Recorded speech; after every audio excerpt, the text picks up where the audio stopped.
பல வருஷத்துக்கு முன்னால் ஏதோ ஒரு ஊரில் நடந்த இந்த பாட்டு கச்சேரியில் பார்த்தீங்கன்னா இந்த ஐயா வந்துட்டு தூளி தூளியாய் அப்படிங்கிற சாங் வந்து வாசிச்சிருப்பார்.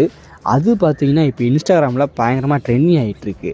இன்ஸ்டாகிராம் ரீல்ஸை ஸ்வைப் பண்ணாலே இந்த ஐயா வாசி தான் வந்துக்கிட்டே இருக்குது. ஆக்சுவலி அந்த தூளி தூளியாய் அப்படிங்கிற